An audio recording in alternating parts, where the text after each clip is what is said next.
Oh, it is so good to see an old friend return. Hitman Absolution is a refreshing change of pace immediately after Halo 4 and Call of Duty. I mean, this game is pretty much the polar opposite. It's the anti-Call of Duty. And come on, admit it, we all need a break sometimes from this over-the-top nature.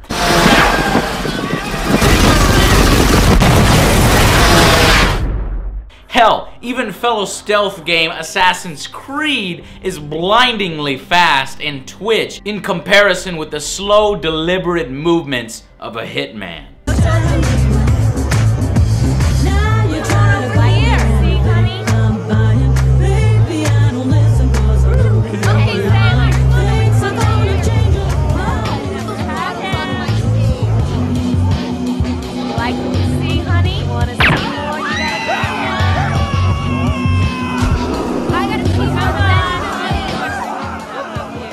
Now, the Hitman games have always been about patience and smart planning above just running and gunning. And the payoff?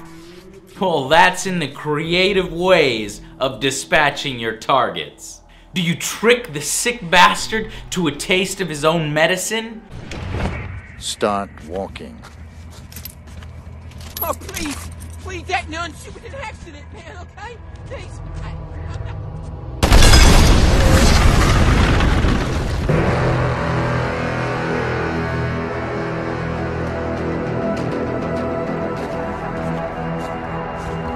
Or do you play to his vanity and his desire to grow hair on his bald head with an experimental formula that he shouldn't be messing with? Make sure Ashford... Now let's see. Everything okay? Hope so. Good. Why? Something's happening. I can feel it prickling. It's growing hot. Very hot. Hot. How?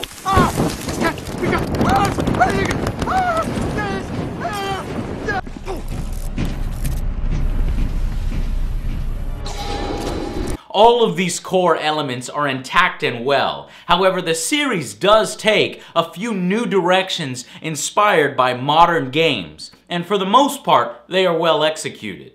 For starters, this is a more personal and story-driven experience for Agent 47.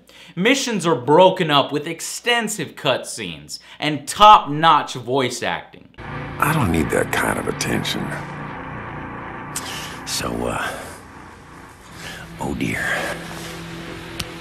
Oh dear. You've done a bad thing. Well, now they won't be looking for a killer, will they, huh? Killer.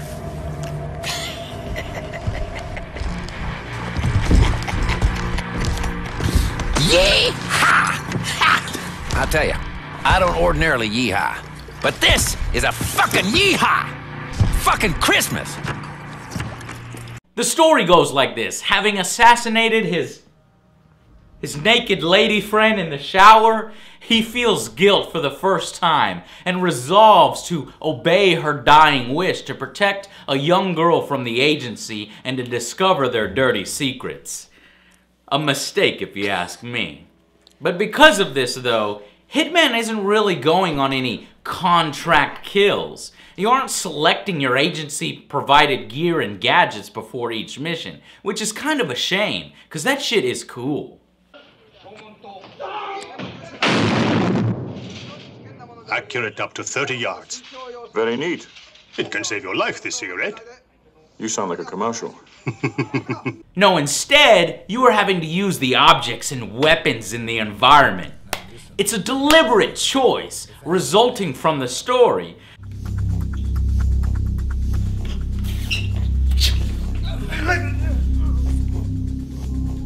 It's not really working.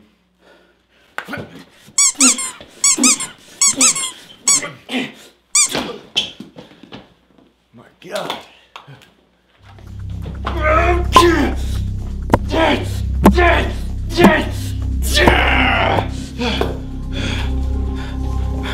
Fuck it!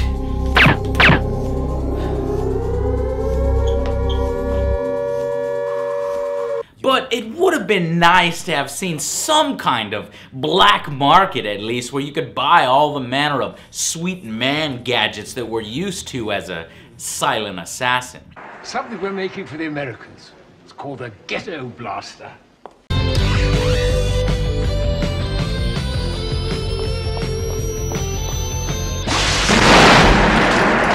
Another change is in how each level is presented to you. In the previous game, levels would be completely huge, a massive playground for you to explore and run around in. And while it felt liberating, it was also immensely intimidating. Screw up just once, and everyone, and I mean everyone, comes down on you hard. What do you mean, everyone? In Absolution, the levels are broken up into smaller digestible sections. Now, this may disappoint and anger the hardcore fans, and I'm sure it does. But the trade-off is that each of them are far easier to replay multiple times, more than the previous games. And now, even better, they pack far more beauty and detail, even on the Xbox version, which I reviewed. Now, aside from the occasional drop in frame rate on the console, the Glacier 2 engine just does an amazing job. It's a beauty to look at. Crowd technology in particular is the best I've ever seen. There's almost always a ton of things going on at once. And sections like these help make the game feel alive. And while there is admittedly far fewer of the open playground sections, you still do get a few. Levels later on in the game, like the rural town, a hotel with multiple levels, and even a cornfield where it's fun to dress up as a scarecrow and murder people. Woe is me. Got to put my cheaters on. Creepers, creepers, where'd you get those creepers? Oh, those weepers, how they hypnotize. Yeah, where'd you get those eyes? Now, combat has been upgraded with a welcome cover mechanic. Blood Money would have you awkwardly strafing and skating around during firefights. Here, it's more in line with a good third-person shooter when the shit hits the fan, and it will sometimes. Also, upping the badass factor is a new slow-mo Deadeye mechanic that uses Agent 47's instinct meter. You see, you just mark the targets and then let the bullets fly. All enemies are dealt with. Now execute the attack.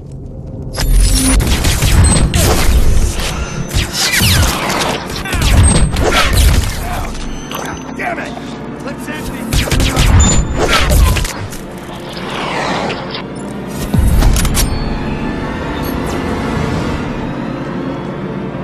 Now, aside from a scripted section or two, it's completely optional for you to use there if you want it. No, instead, you'll be using that instinct mode far more for revealing your objectives, guard positions, their pathfinding, and objects of interest in the level that you can interact with. Now, there are 5 difficulty levels in the game. Easy mode spells out some of these paths for you with hints, but normal and above has you actually using your brain and critical thinking skills on how exactly to proceed. There's rewards and score for each path, and you can even see how your country and world averages during a particular level. This new metagame is immediately addicting because it causes you to perhaps replay a level way more often than you normally would in order to beat a friend or to tie the maximum score. But be warned, it is incredibly difficult indeed. However, not all the changes are as well done as those. There are some unlocks that are completely pointless, that you earn at the end of each level depending on how well you did. But you don't have the ability to choose what you want, and you never actually activate them or even notice them during play. It just feels tacked on and unfinished. Absolution also has a new attempt at a checkpoint system, but it botches this bad. As you walk up to highlighted lights and press A, the problem is that it respawns all the enemies that you killed after a reload, even if you put them nice and neat into little bins like you're supposed to. And what that does is it discourages exploration throughout the rest of the level and experimentation. There are also annoyingly lazy QuickTime events, and I cannot stand lazy. It's in place of all melee combat in the game. This completely ruins a supposed boxing match boss battle, and I say boxing in quotations because it is literally the same sequence of button presses 3 times in a row. It's laughable.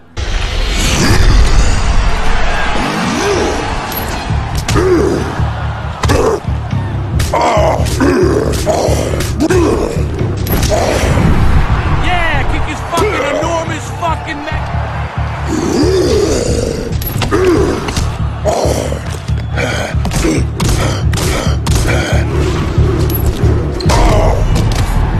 They really need to borrow some ideas or notes from Batman or hell, even Assassin's Creed. They need to upgrade and use a real combat system, not some QuickTime events.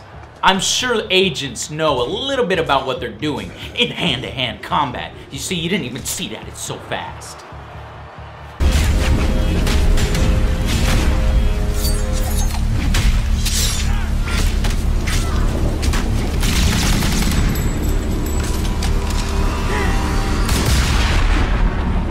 Also, this new disguise system assumes that every single janitor and cook or plumber in the world know each other by heart.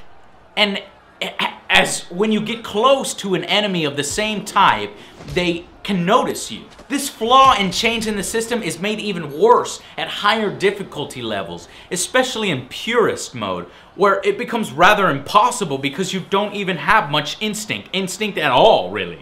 There's also a lack of interesting characters throughout the story. I mean, aside from a few, like the cowboy and a few number of crazy NPCs. And what this does is it leads to too few mini-bosses. And ones that appear, like the much talked about nuns, are completely anticlimactic and without much context.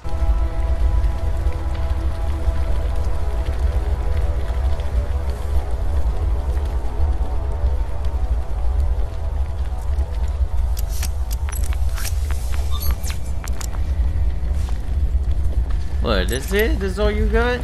Come here, you yeah. Yeah, boy, yeah. This is what you get. I'm gonna drag your ass all over the place, yeah. You ain't gonna do shit now, huh? I'm gonna put you in this little bin here. Sit down. There is no explanation as to why they dress up in the manner that they do. And without this justification within the mythos, it just feels like cheap sexification. Which, come to think of it, there is a lot of that in this game. What? No! God damn it! Alright, I'm coming. Hang it up! And I don't like that. I have to remember. I want to see more Benjamin's face. Bottles off my stage. Come on over here. Okay, come on, I'm working on. I got wood, man. Why do I have wood? You see, in previous Hitman games, you know about these people. You learn info on them. You want to know more about them, and you end up wanting to just choke the living life out of them, these cancers on society. But here, it's more about killing a bunch of faceless henchmen until you get to the very few main players. What? Fuck! Are you fucking kidding me? What does it take to kill this son of a bitch? I want him dead, right now! And while those things are lacking, at least the dialogue in this game is perhaps the most well-written so far. I mean, these games have always had this almost voyeuristic-like feel where you're spying on them and you're listening to their exchanges. All of these side dialogues are really fun to listen to and ultimately interrupt. You're kidding. Wait, are you sure? It's not prostate cancer. I could kiss you. I mean, that's great news. Oh, man, you made my day. Yeah, thanks, Doc. Yeah. Oh, man, I thought I was a goner. Yeah. Doc, I gotta run. Duty calls. And thank you so much. You have a nice day, too. Yeah, bye. Woo! Man, no one can piss on this day.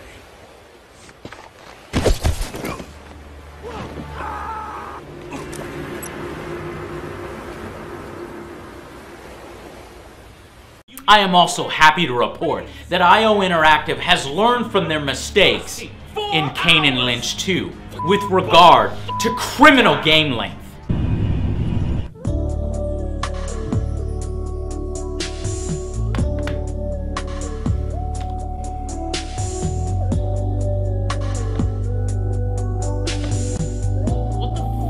What the fuck? It has given its Hitman loyal fans a lengthy campaign. My first playthrough took around 16 to 18 hours. And remember, every single level is highly replayable. Which reminds me, I need to update that contract list here, this hit list. Got lucky there. There is a new multiplayer mode though, a metagame called Contracts. And this is closer to the classic Hitman. It allows you to play through a level whenever you want and however you want. And then it uses how you completed the level as a template for other players to do the same, following those same rules. And then you unlock new weapons, gadgets, gear to add a ton of variation on how you go about these different contracts. The mode is good for at least a bunch more hours, but it is limited, however, by the levels used only in the single player campaign. Now, Hitman Absolution has taken a new path. It's more linear. It's been broken up into smaller, focused, detailed sections, but they have high replayability. You see, it's suited more to telling a story better through cutscenes. However, because of that, it loses a bit of its wide open freedom. As a stealth game though, it does a great job of the multiple paths to victory. The high production quality is excellent, and it does capture the spirit of a Hitman game. However, many will miss that sandbox play, the pre-mission equip phase, and a list of interesting side characters to assassinate with contracts. My only hope is that this solid game lays a foundation for newcomers as well as current fans of the series so that we may see a more traditional Hitman with full agency backing and sweet Bond-like gadgets. So that brings me to my final verdict, which is a difficult one, but it averages out to a 7 out of 10. I just cannot deny how much fun I had, and I believe this to be a solid game. Now, hardcore fans will claim that the series has been watered down, and for the most part, that is true. But it has also been improved in almost just as many areas. This is a different Hitman game that is engaging, addicting, and beautiful to look at. I can recommend this as a starting point for newcomers more easily than I could previous games. And I do believe that it's just what the agency issued for you Hitman out there that want to try something new. Now, if you'll excuse me, I have some business to attend to. I'll see you guys on the next Angry Joe Show.